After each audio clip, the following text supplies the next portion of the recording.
Línea telefónica tengo a Francisco Martínez Neri, el coordinador parlamentario de los diputados del Partido de la Revolución Democrática. Diputado, ¿cómo estás? Muy buenos días. Hola, Jorge, ¿cómo estás? Muy buen día. Pues no se ve salida con esto de la CENTE, ¿no? Es decir, Sí, si la serio. condición es que haya clases para reanudar el diálogo, pues en Chiapas y en Guerrero no hay clases. Sí, es una verdadera lástima que no se hayan acercado las partes, es decir, que no haya puntos de inflexión que ayuden. La verdad es que hay una doble responsabilidad. Por una parte también el gobierno, que está precisamente para resolver problemas, y por otra parte la gente que debiera también pues ceder en aquello que considere posible.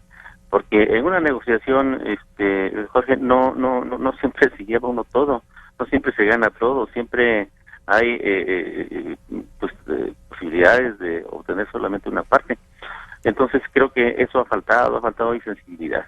Pero y hay como que una descoordinación a nivel nacional en la CENTE, ¿no? Porque lo que dicen los de la 7, los de la 22 no lo comparten, y entonces coloca en una situación difícil a la Secretaría de Gobernación, porque entonces tiene que abrir, ¿qué? ¿4 meses de Diversas negociación negociaciones. distintas o cómo? Sí, exactamente, tiene que abrirlas en ese sentido al haber discordancias, ¿no? Y lo ideal es siempre trabajar sobre un mismo objetivo para resolver todo de un tajo. Alguien por ahí dijo que las mesas iban a ser a nivel estatal, pues no sé si a lo mejor es lo que más conviene. Pues sí, pudiera ser, sin embargo, el carácter centralizado de la educación pues nos lleva a la necesidad de que intervenga la federación y que sean decisiones sobre todo duraderas, ¿no? Ese es el gran problema, que estos problemas como en Oaxaca y en otros lugares han sido problemas recurrentes cada año, es decir, tenemos 30 años con este problema. Y ahora nos está haciendo crisis, nos está explotando en un momento financiero muy difícil. A ver, cuéntame cómo está el asunto del presupuesto, porque siento que hay pues mucha inconformidad. Sí, pues mira, en principio, pues esto es como las propuestas a veces de amor, no siempre se cumplen, ¿no? Todavía en abril de 2016 se decía, era un ofrecimiento gubernamental, que el crecimiento real sería entre el 2.6 y el 3.6, pero a la hora buena se dice que no, que sería entre el 2.0 y el 3.0, sobre todo manejando un margen de 1, que seguramente llegará a ser de 2 o de 2.2, una cosa así, y pues que no nos permite crecer. O sea, finalmente esto de mover a México se convierte en un estancamiento. O sea, ¿cuál mover a México? No es posible con un crecimiento de esta naturaleza. Y desde luego, pues los recortes presupuestales que están al orden del día, la gente protestando, viendo ya que hay recortes sui generis, como el caso de la educación, donde primero hablamos de un modelo educativo, hablamos de una reforma educativa, y pues de inmediato hablamos también de recortes en materia educativa. Estamos hablando pues cerca de 37 mil millones de pesos de reducción. Entonces, como que no hay congruencia en el manejo de las cosas, y esto supone pues un problema serio, porque estamos ante en vez de mover a México, un estancamiento de la economía de México. Y muchas veces preocupa que lo que está en el presupuesto pues no se cumple. Es decir, yo recuerdo que llevamos como 2 o 3 ejercicios en donde se prometen recortes al gasto corriente y pues resulta que crece. Resulta que no, es decir, sigan intocados los sueldos de los altos funcionarios, sigan intocados los sueldos de diputados, de senadores, y esto es una autocrítica, sigan intocados los sueldos de la Suprema Corte de Justicia de la Nación, el Consejo de la Judicatura, en general el Poder Judicial. Fíjate que Yo tengo no tengo aquí problema frente a con mí. los sueldos porque creo que no hay otra manera de atraer gente capaz y gente que realmente pueda hacer caminar esto desde esas posiciones. Pero lo que sí a veces resulta incomprensible son los dispendios que luego tienen como ya como institución, ¿no? Sí, por ejemplo, Sí, no me explico cómo se puede justificar en este momento financiero del país un gasto como el del edificio del INE. Sé que lo sí, no. necesitan, pero como que no es el momento, ¿no? Sí, pues como en las familias, ¿no? Lo necesito ahora, pero no lo podemos tener, lo tendremos quizá dentro del próximo año o dentro de 3 años, y lo vamos a tener. O sea, finalmente administrar un país es algo así como administrar la casa. Hay cosas que no se pueden en este momento. Si el caso del mismo aeropuerto habría que analizarlo, porque es una cantidad importantísima de dinero, ¿no?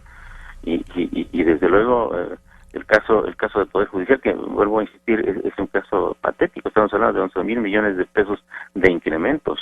O sea, no puede ser. Francisco, ¿me podrías aguantar un poquito? Porque necesito ir a un corte, pero hay, sobre todo quiero tocar perfecto. El tema de la Ciudad de México. Sí, claro que sí. Gracias. El diputado Francisco Martínez Neri. Continúo platicando con Francisco Martínez Neri, coordinador parlamentario de los diputados del Partido de la Revolución Democrática.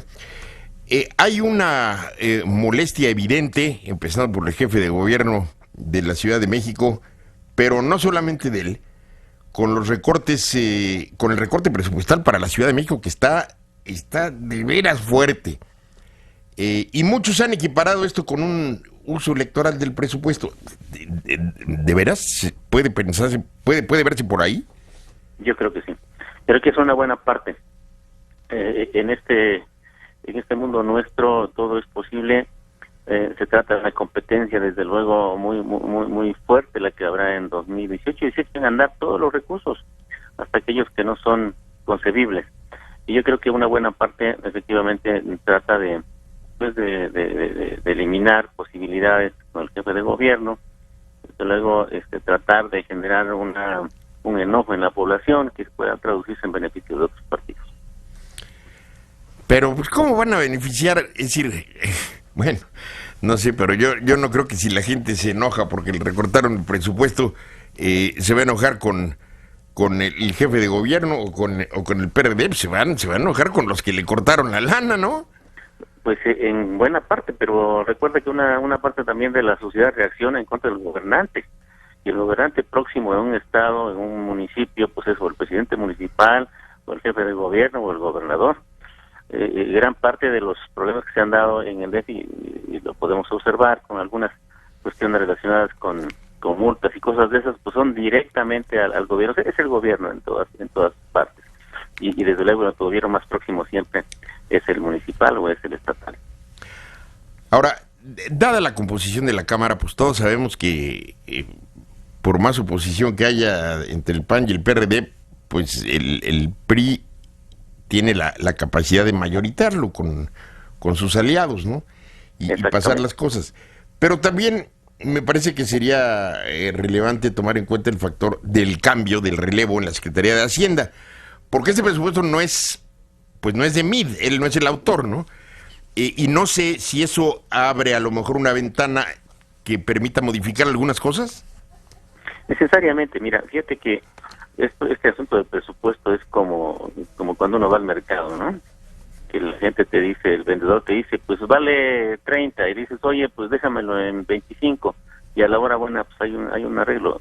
Normalmente, y hemos visto con cierta preocupación el hecho de que se manejen cifras de esa manera, o sea, ya intencionadas, ¿no? A ver, vamos a ponerles aquí tanto, vamos a recortar tanto, para que ahí pataleen, y ya en el pataleo lo dejamos en tanto. O sea, fíjate que es increíble, pero esa falta de seriedad se está observando desde hace ya varios años en el comportamiento del Ejecutivo al plantear los presupuestos. Así ocurre, efectivamente, y no me cabe duda de que habremos de modificar cosas a través de este pataleo, insisto en el concepto.